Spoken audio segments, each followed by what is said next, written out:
Sure. And faith is actually all through the Bible.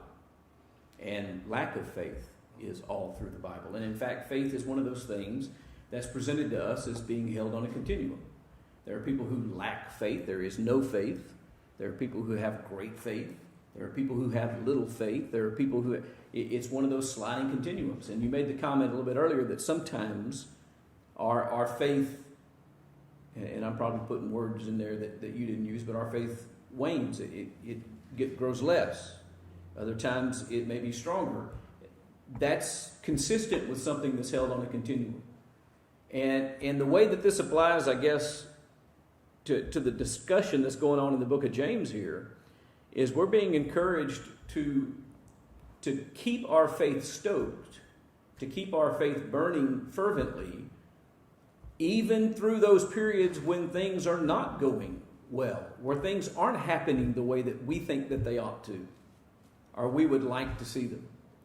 And I think the greatest example of doing that has to be Job, as he suffered all sorts of things that would have sidelined many people, and he fought with himself in trying to make sense out of it and trying to understand it. He wrestled in his mind, not literally, but he wrestled in his mind with God as to why these things would be happening, what it was that he could have done. But through it all, even though his faith is in a struggle and sliding back and forth along the continuum, through it all, Job remained faithful. In fact, he's going to become an example later in the book of James. An example to us. So we have to keep in mind all the time, as we go through our struggles in life, that what is actually being attacked by life, by the circumstances of life, by the temptations that come, what's actually being attacked is our faith. It's not personal. I'm not being attacked. My faith is being attacked. And what James is trying to do is equip us to hold fast to those basic principles that give rise to our faith, so that in the middle of our testing, we don't quit or lose faith and go astray, but instead we view these things for what they are, the testing of our faith. And we try to learn from them. We try to figure out how we can become stronger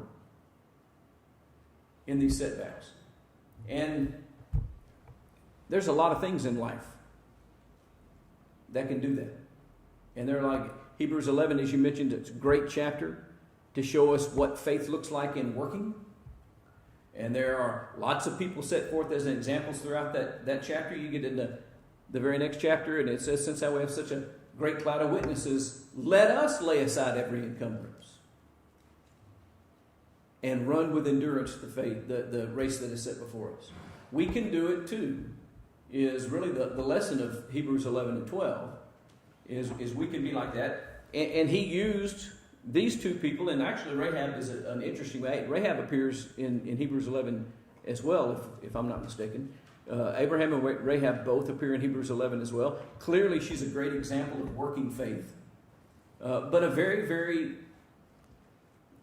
unlikely one, from human perspective at least, because she was a prostitute who wasn't an Israelite at all, and she still understood the works of God, and as a result of understanding the works of God, had a respect for God.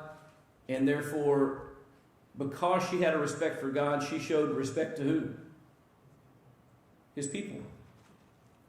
By the way, there's a lesson for us in that as well, that ties in directly with James chapter 2 that we just finished, not showing partiality to folks. She could have said that these spies were strangers and aliens, that they didn't have any right. They were spies even. And she could have turned them over to her own people. But because she feared God, she delivered them. And that is what happens with faith. Faith overrides my fears. Faith overrides my concerns. faith overrides my doubts, because I am absolutely convinced that what God has said is so, and that He will see that it's carried through, even though it may seem impossible to me to happen. But that doesn't always mean, and this is a very important part of what you said, and I don't want to get into this too much during this hour, because it doesn't have a direct application to chapter 3, and it does get into some of the things we're going to talk about in the next hour in the sermon. Just because I think something ought to be doesn't mean that it ought to be. And just because something happens doesn't mean that it's all, and I'm going to use big air quotes around this, good, the way that we define and think of good. Things can happen, God can have a hand in making them happen, and they can still be unpleasant to go through. The test in those circumstances is enduring and going through them. Will I continue to remain faithful to God when He hasn't done what I thought He ought to do? That's another big test. And so we have to think about all of those things. So as we move on, not many of you should become teachers, my brothers, for you know that we who teach will be judged with greater strictness. For we all stumble in many ways, and if anyone does not stumble in what he says, he's a perfect man, able to bridle his whole body. There it is. There's my excuse. I don't ever have to teach. Let not many of you become teachers. Is that what James is saying? That you shouldn't teach? That's not what he's saying at all. And in fact, I want to back up to the book of Hebrews for just a moment. Hebrews chapter 5. We want to look at 2 verses out of Hebrews chapter 5 in connection with this so that we don't lose sight in the clear statement that's made here. About this we have much to say, and it's hard to explain since you've become dull of hearing. For though by this time you ought to be teachers, you need someone to teach you again the basic principles of the oracles of God. You need milk and not solid food. And so when the Hebrew writer writes to these Christians who are the subject of his writing, he actually chastises them for what reason? For not having become teachers. He said, by virtue of time, you ought to be teachers by now. You've had plenty of time to get yourself to a position where you can teach. But instead of being in that position, you're still in a position of needing to be taught. Not just needing to be taught, but needing to learn the elementary principles of the gospel. So much so, and what he leads into that with is so much so that the things that I really need to talk to you about, you're not able to bear because you don't have the basic understanding that you need in order to learn those lessons. And so he's chastising them for not having grown to the point that they are teachers. You can't have a God who gets on to you for not becoming a teacher and then tells you not to become a teacher. And so James is not saying don't become a teacher. He's giving a warning about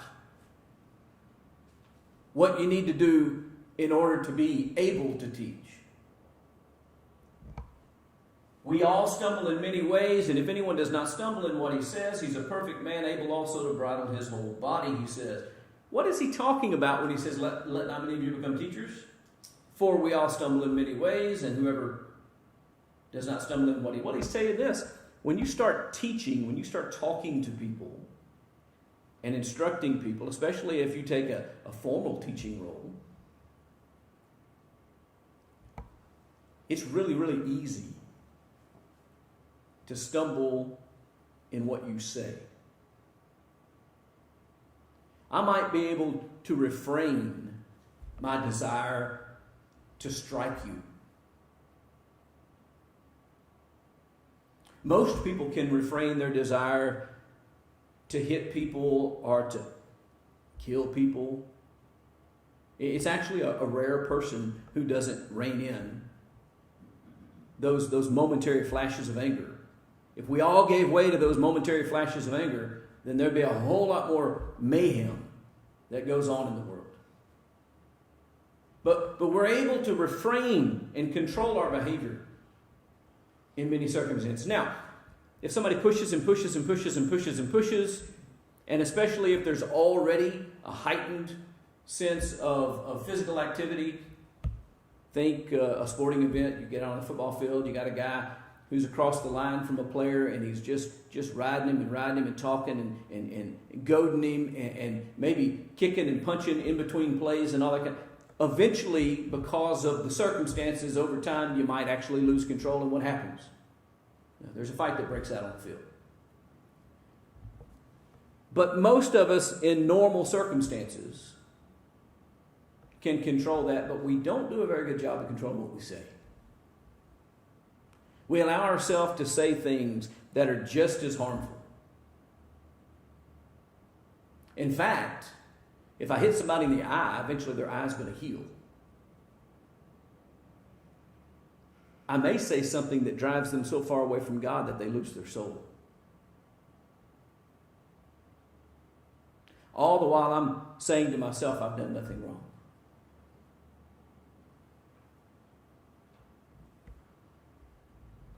We all stumble in many ways, and if anyone does not stumble in what he says, he is a perfect man, able also to bridle his whole body. If I can control my speech, there is nothing about myself that I can't control. This is not an argument not to control your speech. This is not an argument not to teach. It's an argument to take great care when you do. And to be very cautious about what you say, how you say it, when you say it, and why you say it. And by the way, just so we remind ourselves that this isn't felt or spoken in a vacuum, go back to chapter 1 for a minute.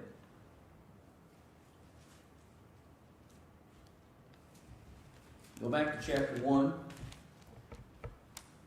One of our online viewers said, speak the word constantly. It's actually good advice. If we're speaking the words of God in love, then we're going to be in pretty good shape. Peter said, whoever speaks, let him speak as the oracles of God. We also read, speaking the truth in love. We're to grow up in all aspects in Him. If we temper our speech, especially when it comes to faith and it comes to instructing others, to those things that God has revealed, and we do them out of motivation of love, we're going to be in pretty good position. But looking back in James chapter 1 and verse 19, notice what he said. Know this, my beloved brothers, let everyone be quick to hear, slow to speak, and slow to anger, for the anger of man does not produce the righteousness of God. And so this theme of controlling the tongue is not new to chapter 3. He's already brought up this problem in chapter 1. When he's talking about enduring and persevering through trials and remaining faithful and doing all of those things, he gets into that section where he talks about hearing and doing the word, and he introduces hearing and doing the word by saying, you need to be slow to speak. Why do I need to be slow to speak? For we all stumble in many ways, and if anyone does not stumble in what he says, he's a perfect man. I am going to stumble in what I say. Sometimes things that I say will not reflect the righteousness of God. And so I have to be very cautious and slow as I move forward in doing these things. Not many of you should become teachers, my brothers, for you know that we who teach will be judged with a greater strictness. What does that mean, we'll be judged with a greater strictness? I don't know exactly. It's possible that there is a slightly higher standard. It's also possible that we're just opening ourselves up, because the most difficult thing for a man to do is to control his tongue, and if we talk a lot, then we're opening ourselves up for a lot of potential opportunity for condemnation. We are going to be judged by every word that proceeds out of our mouth. Every idle word will come under judgment. Job 9:20, that though I were righteous, my own mouth would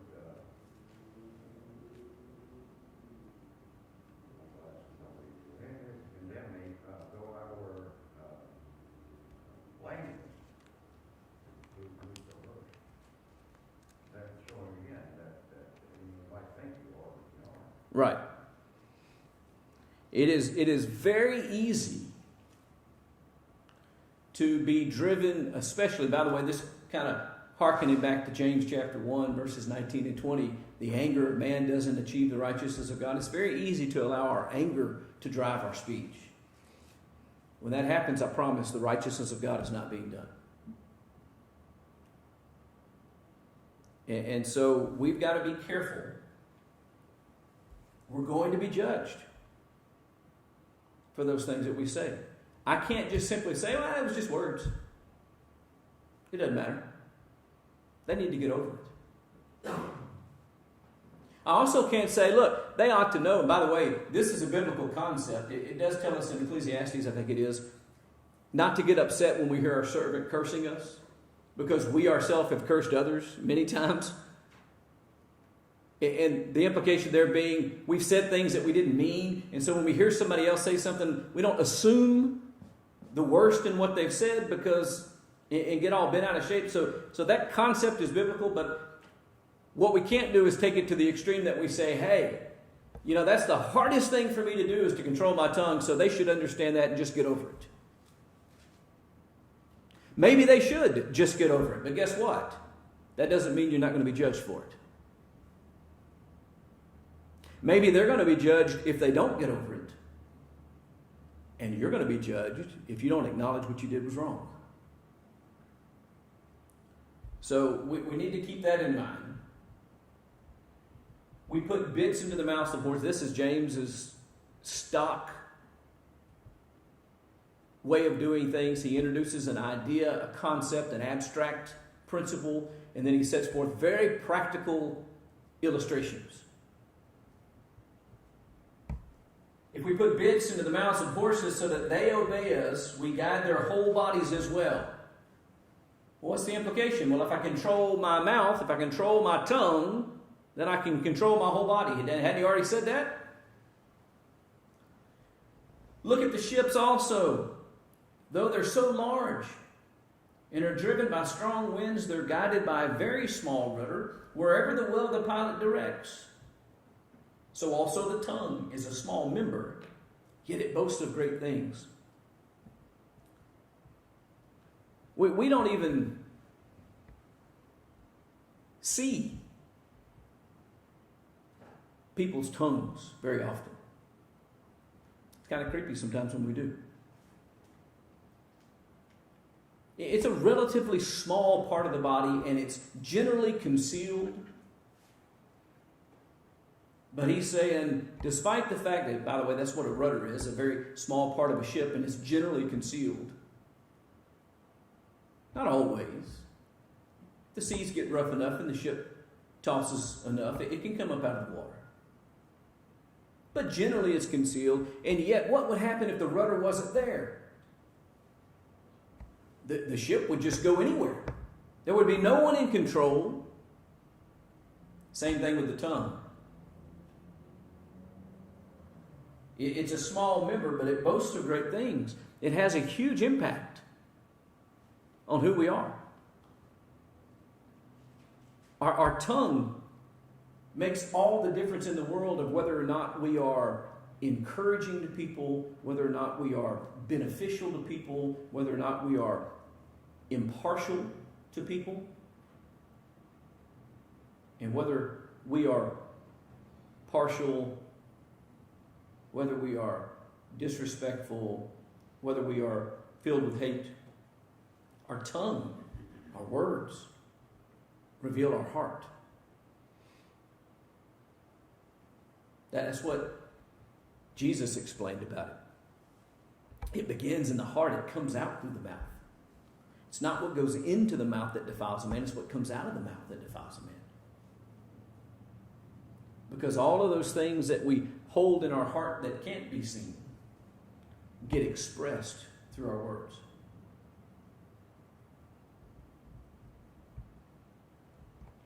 So also the tongue is a small member, yet it boasts of great things. How great a forest is set ablaze by such a small fire. You know, there's an awful lot of wildfires that start from little embers left over from a campfire or a barbecue. Tiny little things that turn into great blazes that destroy animals and trees and sometimes people and buildings. Paper matches. They don't make them much anymore. I don't even know if they make them at all anymore. They were pretty common when I was a child. You got a book of matches everywhere. That was anywhere you went. They handed you a book of matches with their logo on it. They were these little paper matches. You know why they quit making them? Because people would light them and throw them out.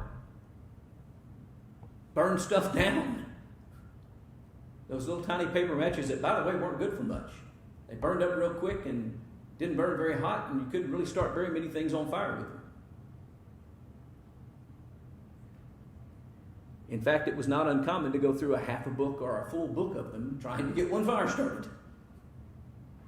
And yet, toss one out the window, and half the county burns down. Oh, I'm in Louisiana. Half the parish burns down. How great a forest is set ablaze by such a small fire. It's a small part of your body, but you can really do a lot of damage with it.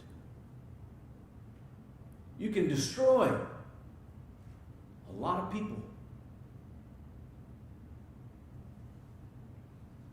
The tongue is a fire, a world of unrighteousness. The tongue is set among our members, staining the whole body, setting on fire the entire course of life, and set on fire by hell. For every kind of beast, and of bird, of reptile, and sea creature can be tamed and has been tamed by mankind. I've been to a lot of trained animal shows, and there's all sorts of animals that get trained, skunks and birds and reptiles, just all kinds of things. We can control and exercise dominion over things. We can get them to do what we want them to do. Every kind of beast and bird and reptile and sea creature can be tamed and has been tamed by mankind, but no human being can tame the tongue. I think that's a little bit of hyperbole, by the way. I don't think the point is that it's impossible to control your tongue. I think the point is that we act like we can't control our tongue when in fact we can. Which is seen by, listen, the only thing a person can't control is their teenage child.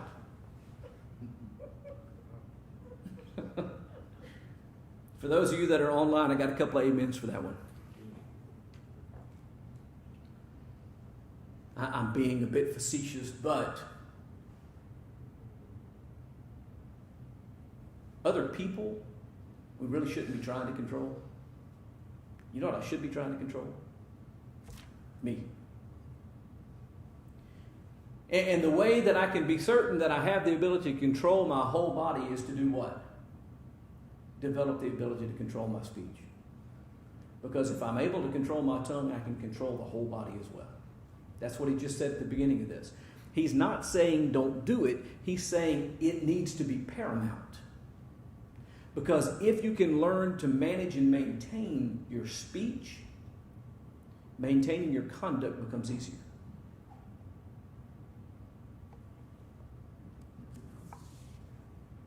It's a restless evil full of deadly poison. With it we bless our Lord and Father, and with it we curse people who are made in the likeness of God. How can you curse your fellow man? By the way, this pulls back into the earlier chapter in the portion about not showing partiality, not saying you come and sit in this good place and you go over there by my feet. You sit down and at my feet. You're not worthy to be equal with me. You need to be beneath me. How can we do that when people are created in the image of God And this same mouth claims to believe God, to have faith in God. Keep in mind the main audience of this letter is whom? Christians. How can we profess faith in Christ and then not show respect and honor to those who are created in His image, and especially to those who are fellow workers with Him in the kingdom? We can't have bitter and sweet water coming out of the same well. Does a spring pour forth from the same opening both fresh and salt water, or sweet and bitter, depending on what translation you're reading? Doesn't matter, the same image. You don't get both from the same source. Can a fig tree, my brothers, bear olives? I got a little fig tree in my backyard. I've picked a few figs off of it. Never once have I found an orange. It's kind of a shame because I like oranges. If I want oranges, though, what do I need to do? Plant an orange tree. If I want godly speech, then I have a godly person. And if I don't have godly speech, then I don't have what? A godly person. A grapevine doesn't produce figs. Neither a salt pond yield fresh water. It just doesn't work that way. Who is wise and understanding among you? By his good conduct, let him show his works in the meekness of wisdom. Again, notice what this goes back to. We have not left the general discussion of faith without works is dead from the end of chapter 2. This whole discussion about the tongue falls underneath that concept of the works that we engage in life. Our speech is to be controlled by our faith.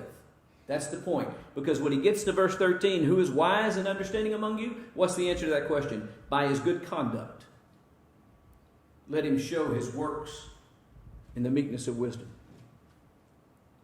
And so both the way we treat people and the way we speak to people are the things that are coupled with our faith to determine whether or not it's a true and living faith, or determine whether it's useless and dead. If you have bitter jealousy and selfish ambition in your hearts, do not boast and be false to the truth. This is not wisdom that comes down from above, but it's earthly, unspiritual, demonic. Every good gift and every perfect gift comes down from the Father of lights.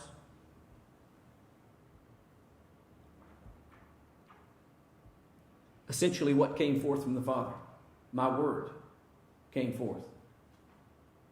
Titus chapter 2 makes that pretty clear. Was that Isaiah 56? 55? Somebody can look it up and tell me if I'm wrong. It's one of those chapters. It's got to be. It's not 53. That's the one about the suffering servant, I think.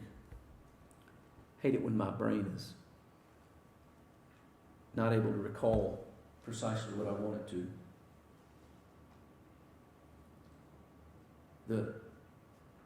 The gospel has come forth out of the mouth of God and directs us in all righteousness, instructs us in all of these things. When I speak out of jealousy or ambition or myself, when I speak without being slow to speak, as he talked about in chapter 1, I am not speaking out of that which comes from God. I'm speaking out of that which comes from me. Where jealousy and selfish ambition exist, there will be disorder and every vile practice. When it's about me, it's disorder and vileness. In order to avoid that, it has to be about God. It has to be an expression of God's will. It has to be me speaking as the oracles of God. But the wisdom from above is first pure and then peaceable and gentle, open to reason, full of mercy and good fruits, impartial and sincere, and a harvest of righteousness is sown in peace by those who make peace. What a beautiful description of a godly life. What I need to look for, if I'm looking for a man who has control over his tongue and control over his whole body, who is persevering through the trials of life and remaining faithful, this is what I need to look for. Someone who's pure, who's peaceable, who's gentle, who's open to reason. If I'm closed to reason, if I'm closed to hearing other people, if I'm closed to the possibility that I may be wrong, or close to the possibility that my wishes may not be God's wishes, then I'm not open to reason. Job remained open to reason the entire time he was going through everything. He was constantly saying, look, if I've done something, let me know. Tell me. Somebody tell me what the problem is, because I don't see what it is. And so he was open to hear what anyone had to offer. Now, he got some bad advice, and he rejected bad advice, but he was open to reason with it. Full of mercy, good fruits, impartial. Talked about partiality and the sin of partiality already in this book. The wisdom from above makes us impartial and sincere. And harvest of righteousness is sown in peace by those who make peace. I have to stop. I appreciate, and I feel bad. We have one that just logged in. Hopefully they're watching the video from the beginning. And the Lord wills, in about 35 minutes or so, the sermon will be on